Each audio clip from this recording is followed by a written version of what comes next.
Hey guys, what's going on? How y'all doing tonight? Uh, wanted to come on for a little bit and chat with y'all a little while. Allegedly, in my opinion, my thoughts, my theories, my free speech, not to reflect on the channel, y'all's comments alone, not to reflect on the channel. We do our research together. So trigger warning times at least 50 million in this one. I wanted to talk a little bit about all the things that are dropping today in the Sebastin Wayne Drake Rogers case. And I'm going to talk a little bit about Hannah Hibachi too. I know I saw some of y'all's comments about her today, and I did speak with the aunt today. She did write me a really nice little message today, and well, not little, it was pretty long, but she did explain to me the way she thinks, the way she's looking at this, the way that, you know, she didn't have any information at all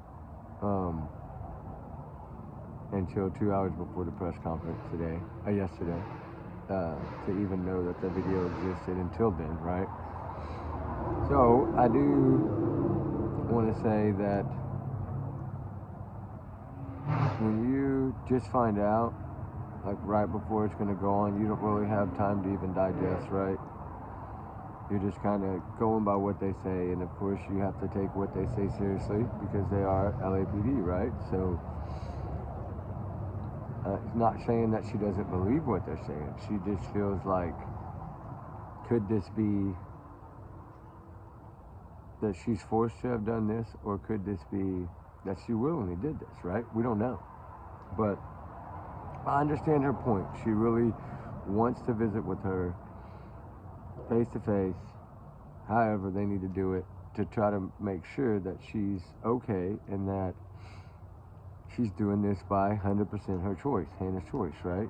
And so I understand and respect her opinion on that. I told her I will keep helping in any way we can help, right? Like she said, please don't stop. Please keep helping me. So I'm here. I'm here no matter what, right? The answers, we don't know all the answers yet. We just know she was spotted on surveillance going. Now, whether they have tracked her down and talked to her, I don't know. That's your guess. Your guess is as good as my guess, right? I don't know if that's happened, so I can't really say like for sure they did speak to her, they didn't speak to her, right? So until we get the answers, I don't really want to like kind of touch on that, right? I do feel that sometimes things happen that we really don't understand, right? Like sometimes things, you think it's one way and it's a total other, right? Like kind of like the Sebastin case. Sometimes you think it's one way and it's totally the other way. And I'm really glad that some of these other people jumped on and did videos today, and really shows a different side of kind of how I've been saying it, right? On that case. But as far as the Hannah case, we know now that she was over there across the border on the 12th. So all the time of the search that was going on, she wasn't even in LA. So that does make it hard to swallow, right? Like, wow, we were like ground and pound in the streets. Her father was pounding the streets. All these people were go, go, go, go, go, and she wasn't even there. So brings me back to when you report somebody missing and in danger, trigger warning, that if a passport is used, it needs to be flagged. And we don't know, it could have been, but I don't think they would have waited this long to release it if it would have been. But it should have pinged that and sent that to them, or whoever has the page set up, which was LAPD. So they should have received that information that her passport was used to cross the border. And then they could have went back, looked at tapes, they'd have known this on the 12th or 13th, right? And then the family filed a report on the 13th. So they would have kind of had the information before the report would have even been filed, and then they could have gone to that area, being fresh, tried to find her, tried to figure it out, and visit with her and make sure this was her choice, is what she wanted to do. And so then she's a grown-up, you'd leave her alone, right? You let her do her thing, let her clear her head, let her do whatever she needed to do. So that's kind of where I stood on that. But I still will help. We still need to get, she still wants the answers, so she still needs to get the answers, and I understand that and I respect that. So I'll leave that one at that. But as far as the Sebastin case,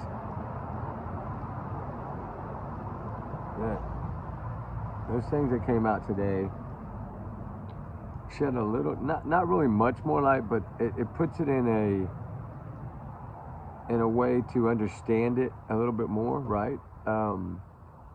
To see the investigative side of it, somebody that can tell the story, that's been there, right? That's done these types of things in their career.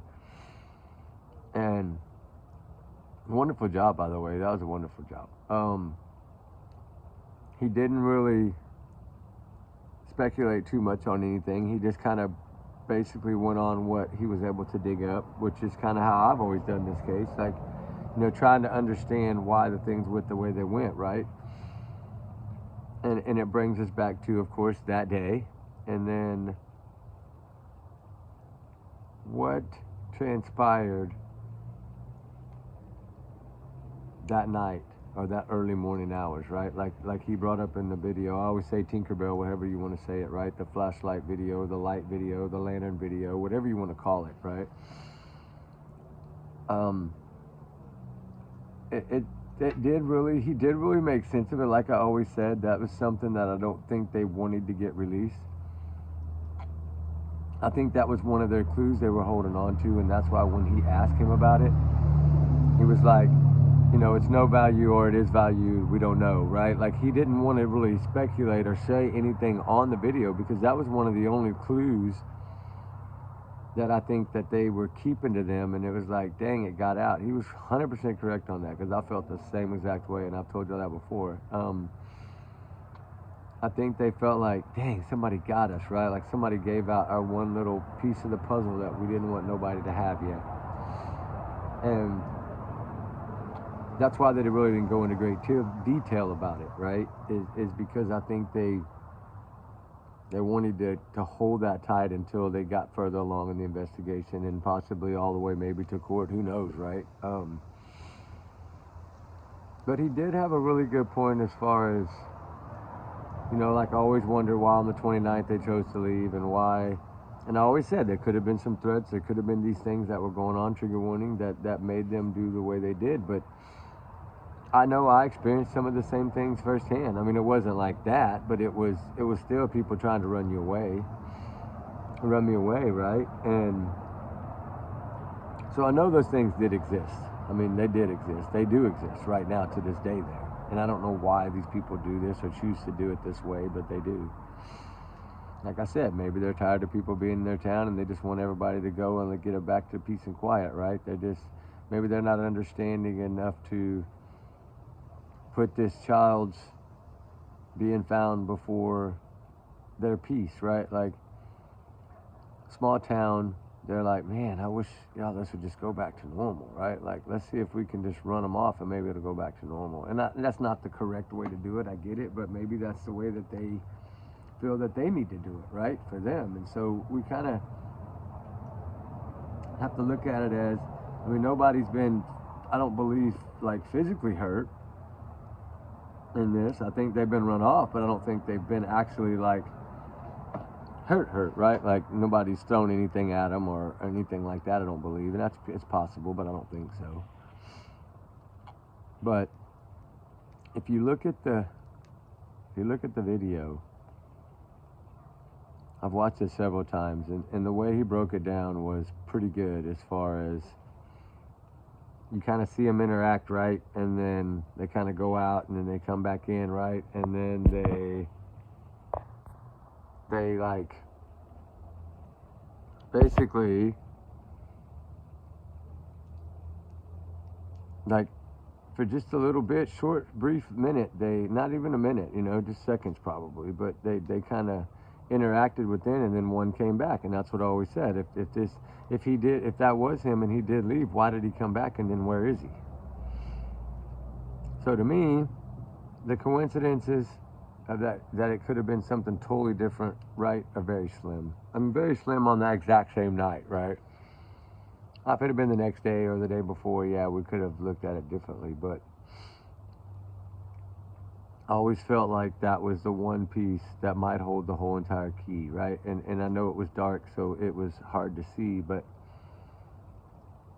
I think if they can take that and then use camera footage from different traffic cams, and they probably have already done this, and then try to see what kind of vehicle it possibly could have been. If if it wasn't the trash truck or whatever, then what vehicle was it, and which way did it go, and things of this nature. And I kind of always also said I felt like not necessarily was it mom, necessarily it was probably the other one, right? Like not bio dad, of course, but because that would be the only one that really wouldn't get looked at because I'm gone, I'm out of town for work, whatever, right? And so it's like they used, and this is just my opinion, guys. Y'all know that this is just my opinion, and it's I'm not saying it's correct or anything. I'm just saying it's my thought on it is that she was more or less the scapegoat, right?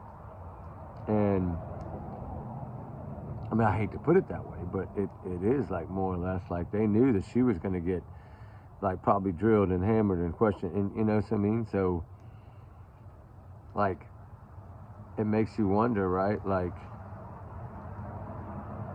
was that at all any of it, or what, did he just really go out there to meet someone and then came back and decided no, and then for some reason went another way, right? Like he could have just decided no, or he could have went right by that house and went somewhere else. That could have been just to throw somebody off, right? Just that many coincidences don't happen in one night, I don't believe. And then we're still stuck on the going to bed at 9, or is it 10, or is it 10:30, or is it, did was it that, or was it this or that? I mean, we don't really know because there's three little bits of that story, right? There's 3 different stories for that one night, and maybe more. I don't know. I just know of the 3 in that one, but I thought one profiler did, so I don't really know if it was. It's so hard to say because you want to go based on what we have, right? What we have on the case. The one thing that we know for sure is that he's missing. And the number 2 is that he has not been found yet. That we can say for sure. And then all the other ones are just kind of my thoughts, your thoughts.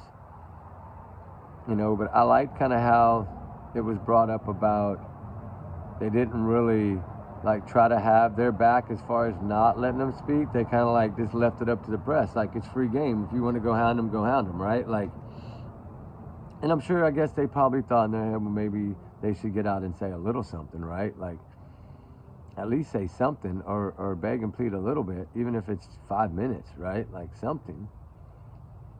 But I get that they both kind of decided not to do that in the beginning, and maybe maybe that is correct. Maybe they didn't want to say something they were going to regret, right? But then when you look at it, when you have 8 days to prepare for it, how in the world do you tell 3 different sections of a story when you've had 8 days to prepare for that one interview?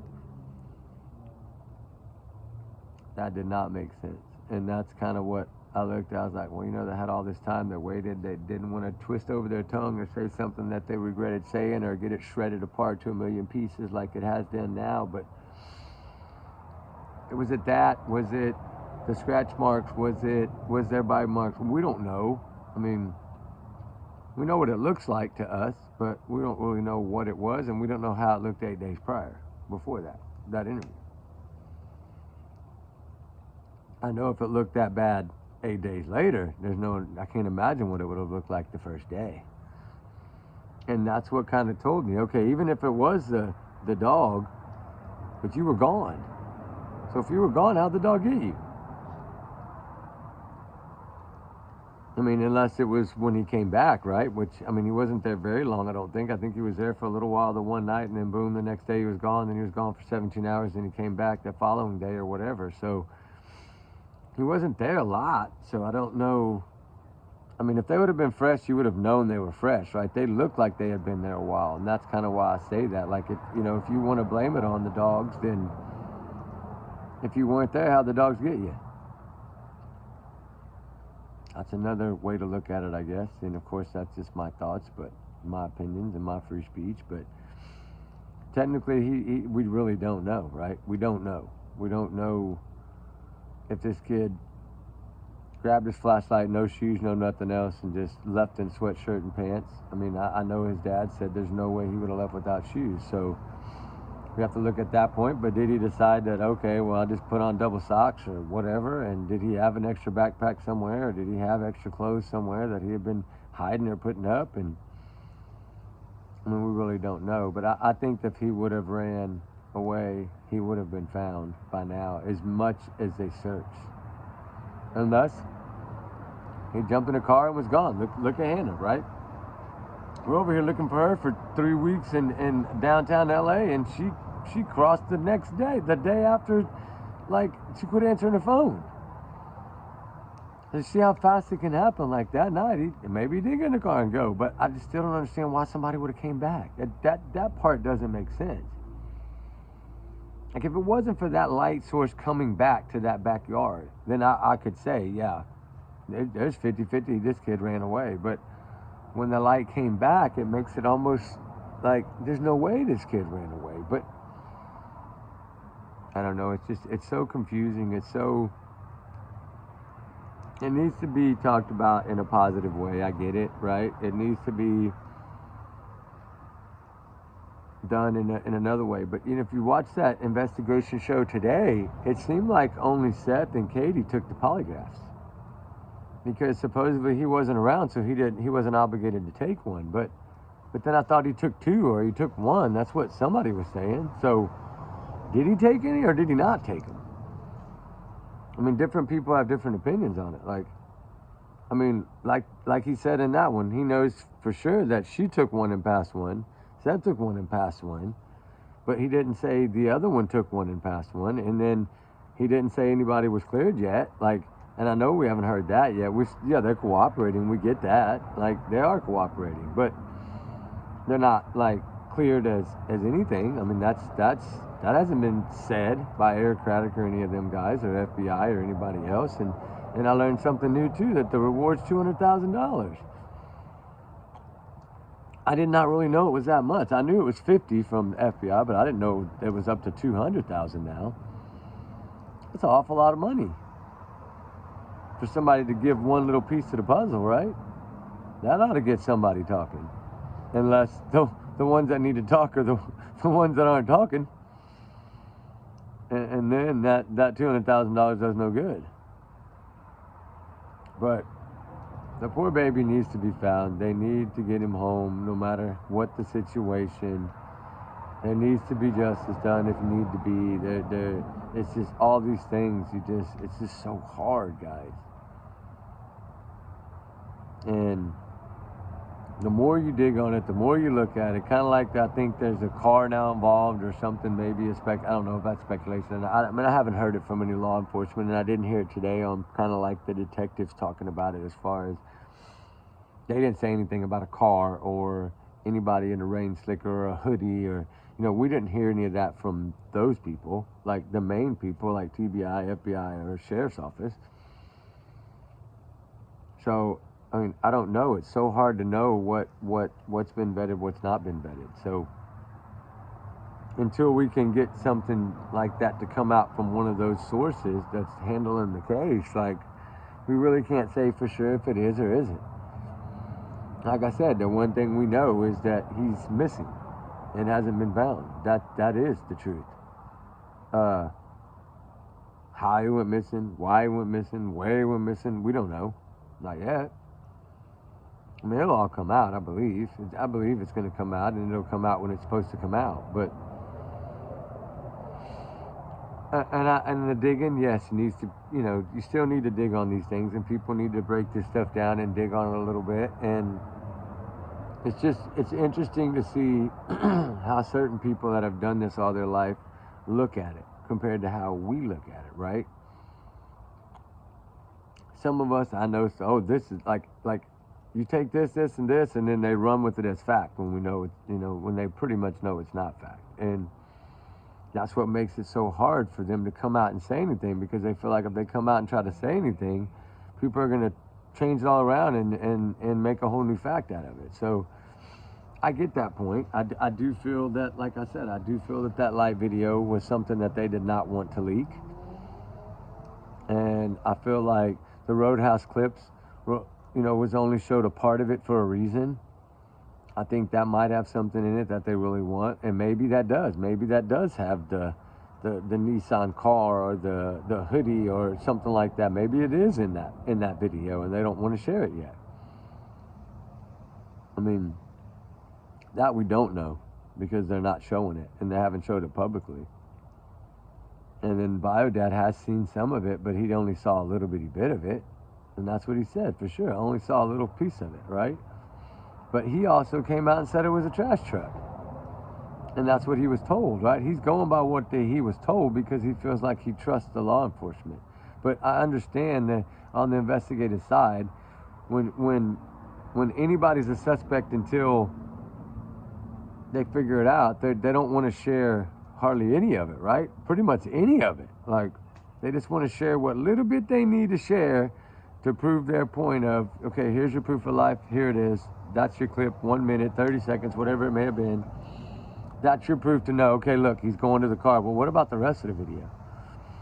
What about getting there and going in, and how did the dinner go, and how did it go after they ate, and how long were they there before they paid and left, and like all that stuff. I mean, it's not going to come out yet because they have to hold some things close. And then I never understood the landfill search. That was brought up again tonight and today. And it's kind of like, I know people say they're not going to do that, and it's hard to get a warrant unless you have probable cause, but I don't believe that to be true. I think if they were doing it to like check off every box, then it's possible. But I just don't feel that if somebody was not going to speak, not going to talk, not going to say anything much, I don't feel like they would have put something in trash that they know would have probably been checked, right? I know there has to be other areas where there's different trash and there's different areas to go to, kind of like the Suzanne Simpson case, right? There's different areas. You can go to another county. You can go to different areas to find ways of doing things. You got to remember, somebody was gone for 17 hours. It's a lot of time for a 6-hour round trip, or 7-hour round trip, say. That's 10 extra hours. It's a lot of time. I mean, a lot of time.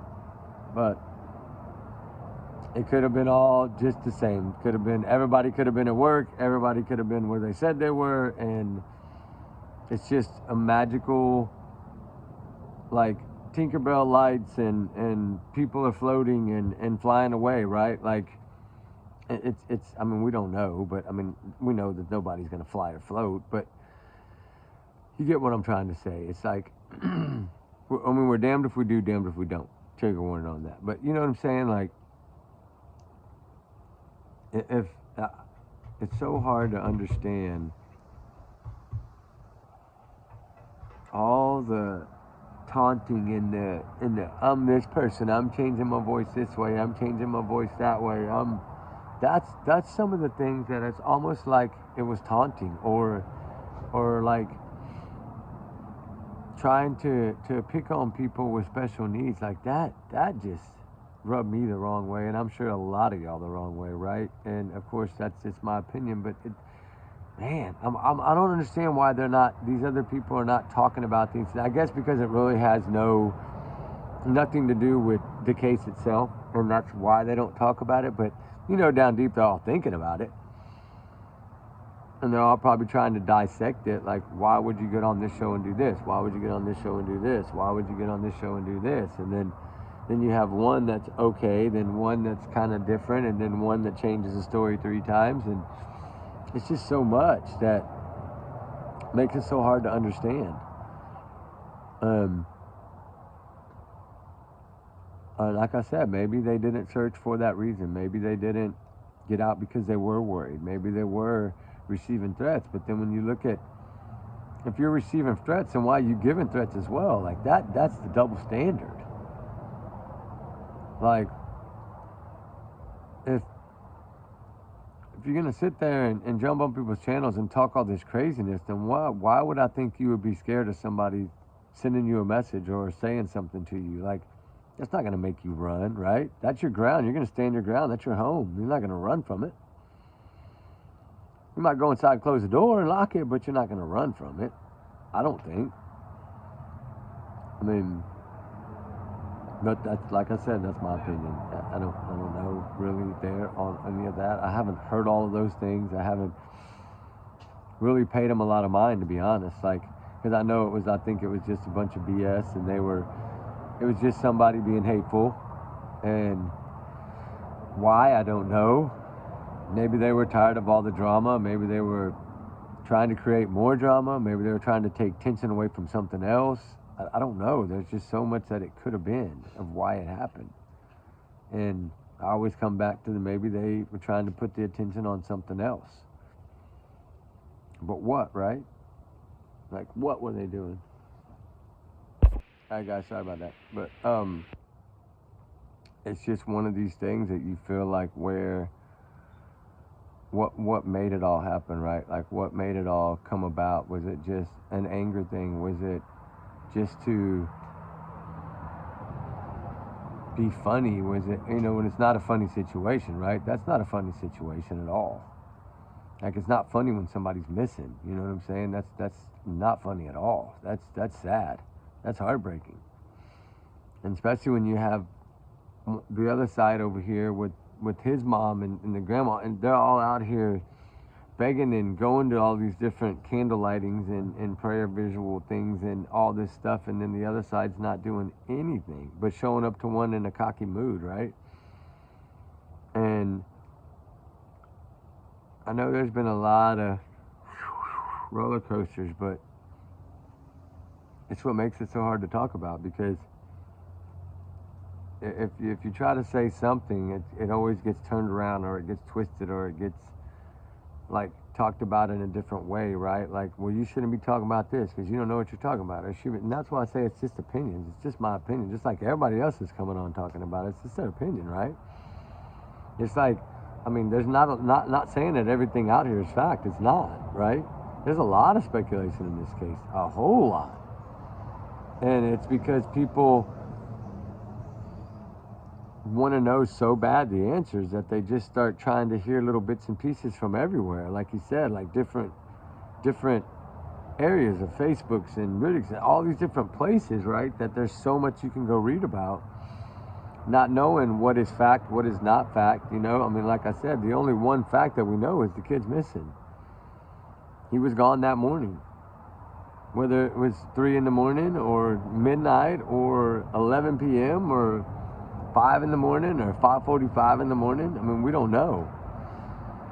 We just know that he wasn't there that next morning to go to school. But that's another pretty long window, right? Midnight to 6 a.m. or it's like some people think 9 p.m. or after Roadhouse, 8 p.m. to 6 a.m. It's a pretty long window. I just think whatever happened between midnight and 4 in the morning, right? Like that video. I think that really does have something to do with this whole thing. Whether it's him with a backpack and his clothes and he ran out of there and left and didn't want to come back, or somebody went with him out there, took him to somebody else, and they took him off. I mean, because somebody came back. Like Tinkerbell flew back, right? Whoever Tinkerbell is, right, came back to that house, or back to that, at least that like little alleyway behind that house, which is pretty much that house, because I don't know if it was seen. I don't think that light was seen on the other side of the house on any cameras. So we know that it wasn't somebody just going by that way. It stopped in that particular area, which happens to be that house pretty much. So whether it was that house or the house next door or whatever it may be, but we know that's the way it went back, is the same way that that puts to that back easement or whatever they want to call it, right? Right there behind the backyard. And I think that's another reason why it was brought up that he left with a flashlight. I think they were covering tracks of every which way they could cover, right? But it doesn't make sense in a way that there was more than one light. But because if it was just him running, then why did he have two lights? He didn't. I mean, he can't be that far apart, right? He's just one person. He can only be one of the lights. So what was that car? Was it the trash truck and he left with the trash man? Was it, I mean, it's just, we don't know, right? We just don't know. Well, we don't know what we don't know. And that's the quote of one of those people. We don't know what we don't know. And it's just so hard to think about all the things that could have happened. And with technology the way it is, it's so, you would think by now that a traffic cam or a grocery store or a gas station or some camera would have picked, I mean, I'm sure they did. Some camera picked up something somewhere, whether it was checked or not, I don't know. But there's a camera somewhere within that town that caught whatever vehicle that was down that road that left shortly after the Tinkerbell light stopped. So it's just a thing that we just have to keep asking ourselves the same questions, right? And it's hard because, of course, we want to know the answers, right? We want to find this little boy and bring him home. That's what everybody wants in this. Well, pretty much everybody. And I mean, we know that Seth wants that. His whole team wants that. Dog the Bounty Hunter. Shout out to all them building army. They all want him found, right? They all want him home. I mean, they're like, I think, in all different states right now, like setting up different things to put out flyers and search. And I mean, if you have to search all 50 states, I guess you have to search all 50 states. But hopefully that money, that reward will bring something. We can pray, right, that it will bring something. That's a lot of money. A lot of money. So hopefully it will. I pray that it will, right? I pray that something good's gonna come out of that, and they're gonna get answers out of that particular money-wise. Somebody's gonna speak up. Somebody's gonna say something. At least we hope they do, right? We pray they do. And I'm glad that all the craziness has stopped as far as, jumping on channels and making fun of different people or different, changing your voices. I'm so glad that all that has stopped and that part of it's calmed down. But there's so many other parts that we don't know. But I would like to, what I need to do when I get time, which is not going to be within probably the next week at all because I got to travel now, but I would like to sit there and try to find all those different videos. Like, if y'all can help me, right, and let me know which one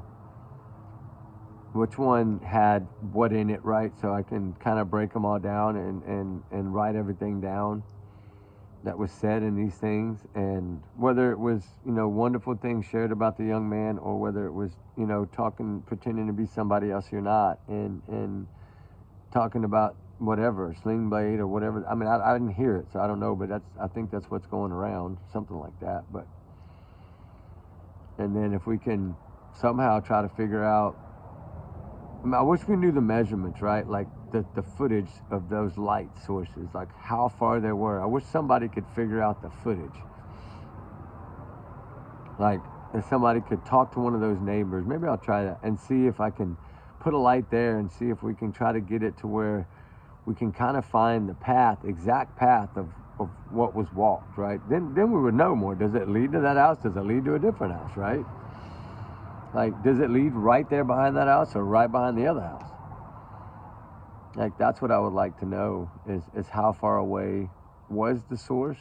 And when the source came back, did the source come from that yard? Like, do we see that? Or is it, why don't we see that? Why don't we see it going, both light sources or whatever, going that way and one coming back? Or maybe we do and I just haven't caught it. But it looks like they're kind of, one's over here on the left side and one's kind of down here on the right side, and they kind of meet. And they're like either behind something or bushes or a tree or some kind of ditch or something, like it's blocking them, right?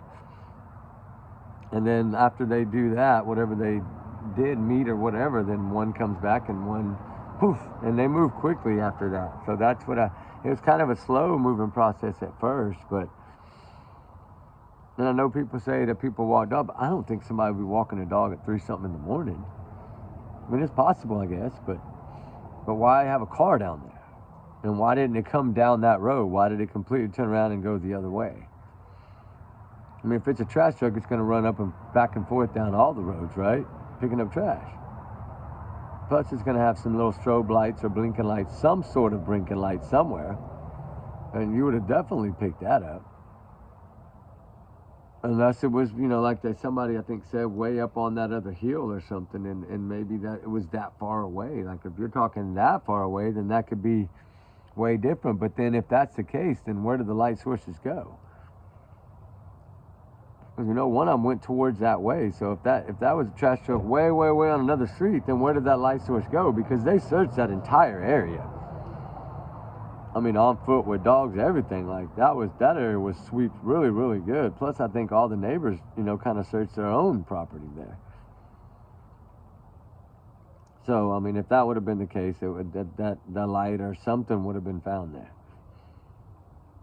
Actually, maybe footprints or something, but I don't know. I think it rained after that. I don't think it rained before that, but I don't know, guys. It's just hard. It's hard to understand. It's hard to dissect and break down, and there's so much more that I need to look at it and try to understand from February 26th to now.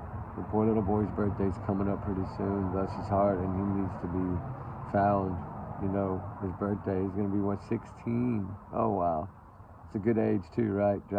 Driver's license, all that good stuff, right? This is why it's very important.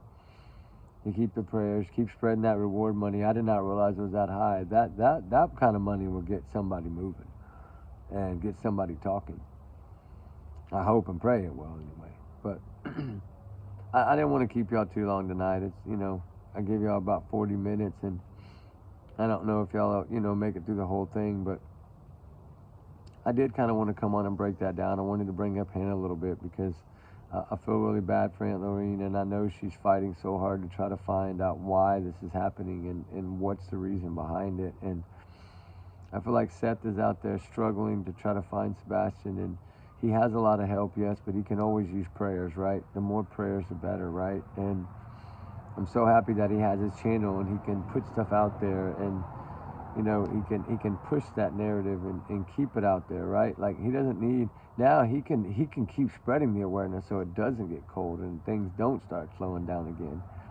I mean, I don't see him slowing down. I see him speeding up a whole lot more pretty soon. Within the next month, right before his birthday, especially, and in the next month of December, I think it's going to really heat up. And maybe all the heating up will get some other people talking, right? Maybe we'll get another drama show or something out of it, but I mean, we can get some more clues and more information out of it, so that'd be great. But anyway, guys, I just wanted to come on and go over some of these things. I got a lot more I want to break down, but I just got this channel working again where I can post. I'm hoping it's going to post. I posted that short one earlier and it worked, but I've been fighting it all day, so I don't know, something happened with it changing over to the YouTube from the studio, so I'm trying to, it's not wanting to switch back, and I gotta work on it a little bit tonight and try to figure it out. But I do have a bunch of notes that I want to go over tomorrow during the daytime and talk a little bit more about some of these other things in this case, and try to see, like, you know, I hope they're gonna do something really big, you know, for like the next like candle lighting or lighting up the bridge or whatever they're gonna do. I think that's amazing to do one of those big ones, like it's his birthday's coming up, so do something really big and then get a lot more awareness, pass out a bunch of new flyers, things like that. I know there's a lot of people now that will show up again, I believe, and help, and that's a wonderful thing. So anyway, guys, I just want to let y'all know, and we'll holler at y'all on the next one, and we'll talk later, and just, you know, keep your prayers up for these kids and for all the missing children, right? There's so many missing cases. Like the little reward now for Darman, that little girl that, you know, argued with her sister and ran off in the woods. I did hear something about a $15K reward for her, and hopefully that'll help a little bit. You know, any little thing like that can re-push it out there and refreshen everybody's mind with it. You know, that's why we try to do the videos, even though they're short. We try to put the pictures back out there and get them back out there to kind of keep everything rolling and going and keep awareness. So anyway, thank y'all for everything, guys. Thank y'all for all y'all's wonderful comments and all y'all's heartfelt comments all the time, and keep praying for all these missing kids, and let's try to find justice and get them home. And we'll talk to you on the next one, guys. All right, trigger warning. Remember, these are just my free speech, my opinions, my thoughts, allegedly all in my opinion, guys. All right, we'll talk on the next one. Bye-bye.